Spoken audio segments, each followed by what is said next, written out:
I'm Mr. MegaManFan. Like, share, comment, and subscribe. You know all the things to do. And today I'm looking at Blasten from Tripod Games. Full disclosure, I was given a Steam code to download this game for free, but this review has not been checked by Tripod in advance, and all thoughts are my own.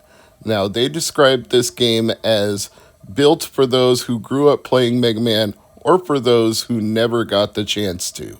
Their words, I'm quoting.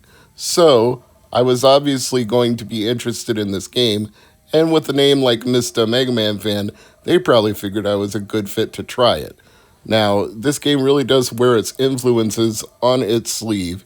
You can read these characters as one-to-one parallels to Dr. Light and Dr. Wily. You don't even have to think about it that long. Craven is obviously Wily, and Isaac is obviously Dr. Light. It's just apparent from watching this intro. What else can I tell you? They even have Dr. Craven building evil robots to take over the world to one-up and show off and prove to his former partner that he is the superior robotic designer and that robots can be used to conquer and not just for peacekeeping missions. And of course, Isaac builds Blasten, which is your analog for Mega Man in this game. He's the hero robot who was designed to show off Dr. Isaac's technical abilities, but he's going to end up saving the world instead. He's been given a brand new mission. Now, the promotional material I was given with this game does mention that there's a dark current of humor that runs throughout, so I feel I need to make a small advisory here. There are uses of profanity in the dialogue in cutscenes in the game. So if you're concerned about that and you're a parent, you may not want younger audiences playing this game.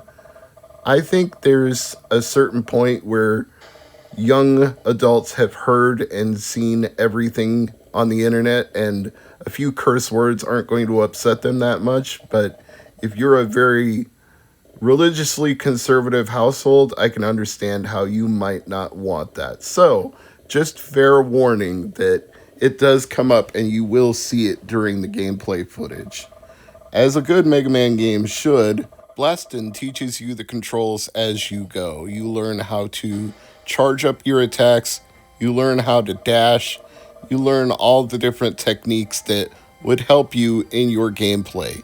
It's actually more reminiscent of the Mega Man X first entry than any of the original 8-bit Mega Man entries, even though the art style may be a little bit more akin to 8-bit Mega Man.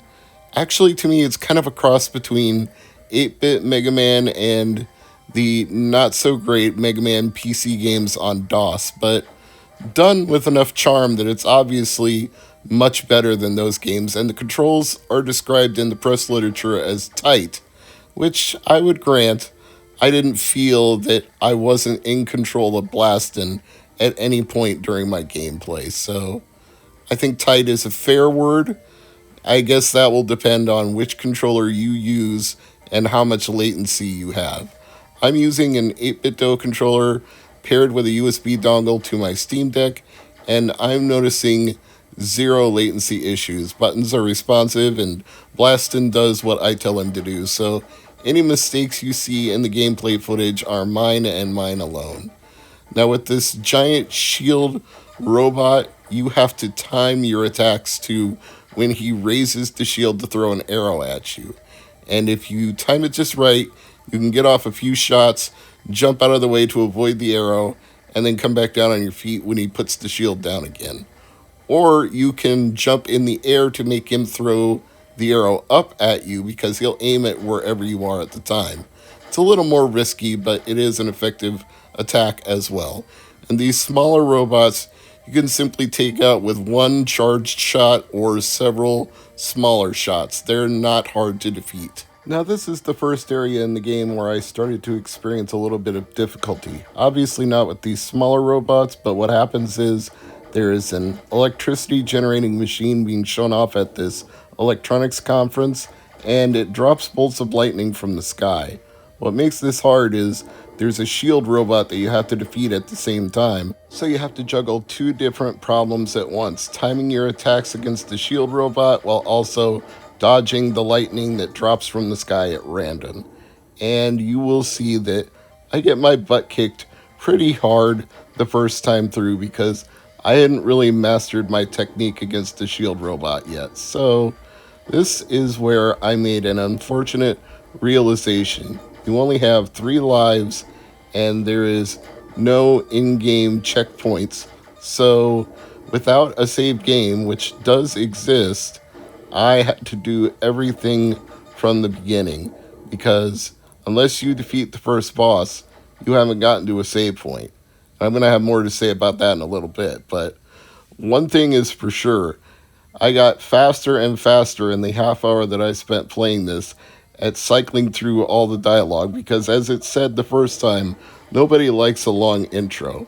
Once I finally got past the electricity room, you have to deal with this fire raising and lowering area, which is definitely reminiscent of some stages that you've played in games like Mega Man 2 and 3. You've dealt with this kind of thing before, just without the annoying robots that circle in the air and home in on you like a magnet and stick to you wherever you are in the room.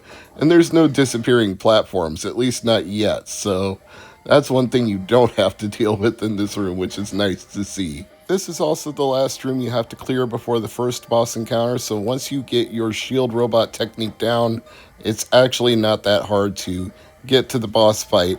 And as stated, I got faster and faster at getting back to facing Dr. Craven's creation. You will get one additional room after this one, which is the room that Blasten was being showcased in before he broke out and decided to come help. Now, you might think this is a save point, but it's not. I tried pressing all the different buttons. I tried standing in front of the pedestal. The fact that it looks like it's an area where you would save your game is just completely, I don't want to say a trick, but a design choice. It's not meant to be anything other than a room where Blasten stood. You're not getting any additional benefits from that room. To this point, I had been largely enjoying my Blasten experience. I felt it was a nice homage to the Mega Man franchise, and all the tropes were either familiar, funny, or both, so I had no major complaints. But this particular boss fight is where me and Blasten might end up having a parting of the ways. Now, obviously, my technique in this first encounter was subpar, and it kicked me back to the main menu, so I can't really fault myself for that, for not knowing how to do it the first time. But with each successive playthrough where I had to start from the beginning, I got a little more annoyed. So I started jumping around in the opening room, wondering if there was like an unlockable or a cutscene or an extra room where I could go for power-ups, and there was nothing additional available in that opening room, despite it looking like it's explorable. Again, not a trick, just a design choice, one that I had to live with. So I got faster and faster and faster at skipping through all this dialogue, which they even hint you can do with an attached keyboard if you're playing it that way, but I'm using a 8-bit controller as noted, so I just had to mash the fire button as much as possible to get through it as quickly as possible. As I said before, some of this dialogue is funny if you haven't seen it multiple times, like the inventor of the technology in this room being called Dr. Leonard de Claude. Claude as a pun for earth, dirt, sand, whatever.